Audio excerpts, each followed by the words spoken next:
Hoje a gente vai fazer uma coisa bem diferente. Vamos pegar uma obra-prima da literatura, com mais de 700 anos, e aplicar a um dos maiores ícones da nossa cultura pop. É isso mesmo. Vamos submeter a alma de Nazaré Tedesco ao sistema penal super rigoroso do Inferno de Dante Alighieri. E essa é a grande pergunta que vai guiar toda a nossa investigação. A gente não vai só fazer uma lista das maldades dela. Não.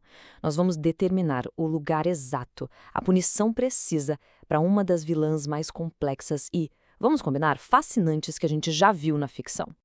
E aqui, olha só, tá o mapa da nossa descida.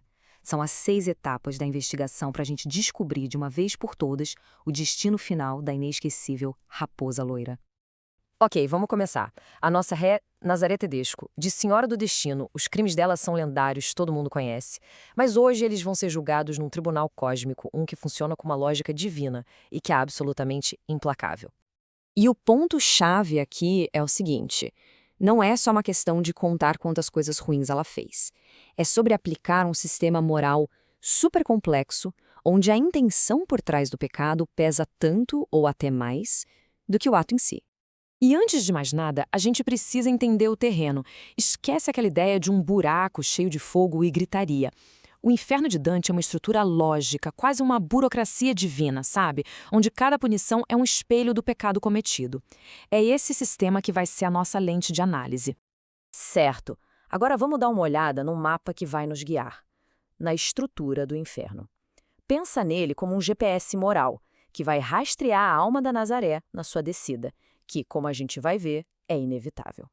E é aqui que está a grande sacada do Dante. A incontinência, que é a perda de controle, é o pecado menos grave. A violência já é bem mais séria. Agora, a fraude, o uso da inteligência pro mal, essa é a ofensa máxima, porque ela corrompe justamente o dom que nos torna humanos, a razão. Então vamos começar a descer? A primeira parada que a gente poderia imaginar para a alma da Nazaré é o 7º círculo, a morada dos violentos. Mas será que a jornada dela termina por aqui? A ficha corrida da Nazaré, convenhamos, é bem longa. Ela matou, tentou matar e, no final das contas, cometeu violência contra si mesma. Olhando para essa lista, ela com certeza tem um lugar garantido no 7º círculo. E é aqui que a análise fica boa de verdade. Se ela foi tão violenta, por que não ficaria com os violentos? A resposta para essa pergunta revela não só a sutileza do sistema do Dante, mas a verdadeira natureza da maldade da Nazaré. A violência da Nazaré nunca foi só um ato de fúria, de impulso. Era tudo calculado, era cirúrgico. Ela não matava por prazer, ela matava para proteger as mentiras dela. E para o Dante, quando a razão guia a violência, o pecado deixa de ser animal e vira malícia. E a malícia leva a alma para um lugar muito mais fundo. E por isso, a gente continua descendo. Agora para o 8º círculo, o Malebolge. Um lugar com vários fossos e tormentos que, sinceramente, parece ter sido desenhado sob medida para os talentos da Nazaré Tedesco. Vamos lembrar que o crime que começou tudo não foi de violência, foi de fraude. O sequestro da Lindalva foi, na verdade, o roubo de uma vida inteira. Ela viveu como uma hipócrita, uma falsificadora por décadas. E nesse cálculo moral de Dante, esses pecados da mente são muito mais graves do que um simples empurrão da escada.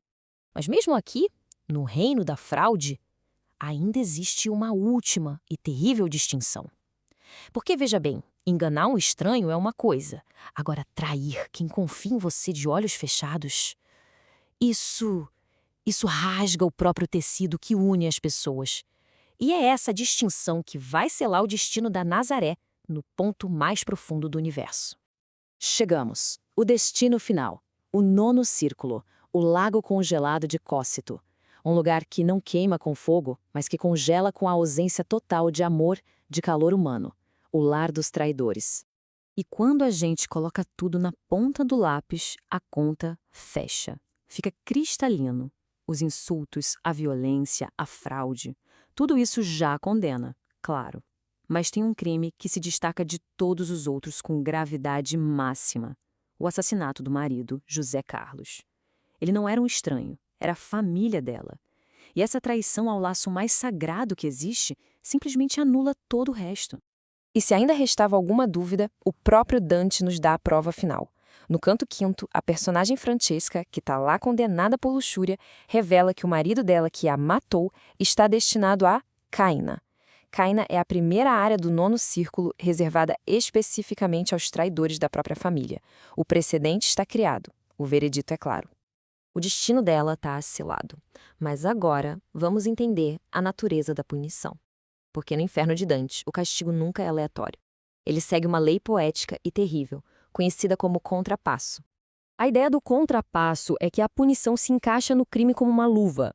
Ela basicamente revela a verdadeira essência da alma da pessoa.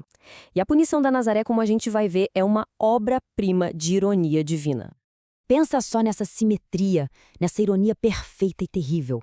A mulher da escada, sempre subindo, sempre em movimento, fica eternamente imóvel. A mulher quente, passional, mergulhada no frio absoluto. A vaidosa, obcecada com a própria imagem no espelho, agora é forçada a olhar para baixo, para o seu reflexo distorcido no gelo. E a fênix, que se achava imortal, que sempre renascia, fica presa num estado eterno, sem mudança, sem esperança. E essa é, talvez, a conclusão mais forte de todas. No final, o inferno não é algo que acontece com ela.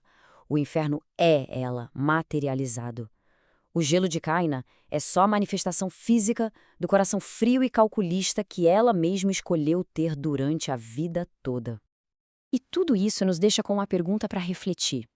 Essa análise da Nazaré, por uma lente de 700 anos, mostra que a pior maldade talvez não seja a violência explícita, barulhenta, mas sim a traição silenciosa da confiança. Isso faz a gente pensar: quais são as traições, grandes e pequenas, que definem a maldade no nosso tempo, e que talvez a gente nem perceba?